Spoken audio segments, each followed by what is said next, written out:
The year is 939, and King Aethelstan of England is dead. After adding the Viking kingdom of York to his father Edward's conquests and asserting his dominance over the Scottish and Welsh rulers, Aethelstan was referred to as the king of the whole of Britain. This English domination of Britain would nearly be undone by a great attack by a coalition of the kings of Scotland and Strathclyde, whom he had belittled as mere subkings under him, who were joined by Olaf, the Viking king of Dublin.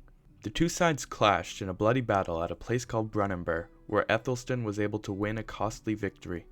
2 quiet years later he passed on, and he was succeeded by his half-brother Edmund, who would have to work tirelessly to maintain the kingdom built by his brother and father during his ultimately short reign against their former vassals and adversaries, who smelled blood in the water with the passing of the great king. Edmund was born around the year 921 to King Edward the Elder and his third wife Eadgifu. He grew up at Aethelstan's court following his father's death in 924, who according to William of Malmesbury brought Edmund and his brother Eadred up lovingly in childhood and gave them a share in his kingdom. He served alongside his brother in the fighting, likely being in the king's service during his invasion of Scotland, and is said to have fought heroically at Brunanburh. Around 18, when his brother died childless, he was able to succeed to the throne without familial conflict in 939. He also married a woman named Ealfgifu around this time, with whom their son Eadwig would be born the following year. The victory won at Brunanburh proved short-lived, however, as by the end of 940 Olaf had invaded the north once again. Being welcomed by the locals according to the Anglo-Saxon Chronicle, Olaf was made the King of York and conquered all the way through the 5 boroughs, undoing much of the conquests against the Danelaw of Aethelstan and Edward. A back and forth between the two kings ensued, with Edmund said to have recaptured the region in 941, followed by an invasion by Olaf where he captured Leicester and Tamworth, while unsuccessfully besieging Northampton. Edmund met Olaf at Leicester with an army, but the two sides met to parley before fighting could commence. The Archbishop of York, Wulfstan, and the Archbishop of Canterbury, Oda, negotiated peace. The agreement they came up with was disastrous for Edmund's position, with the border being reduced to a long Watling Street, the same border from the days of his grandfather Alfred.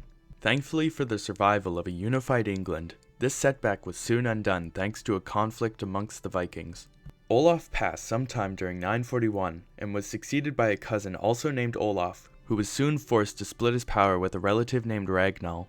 These troubles allowed Edmund to reverse the disaster, conquering all the way up through this reanimated Danelaw and reaching all the way up through Strathclyde by 945, which he gave to King Malcolm of Scotland. Olaf surrendered himself to Edmund and agreed to convert to Christianity, but was soon exiled from England when it became clear this wouldn't be the case. Sources differ on what happened to Ragnall, either being exiled or slain by Edmund. 944 saw the birth of the royal couple's second son, Edgar.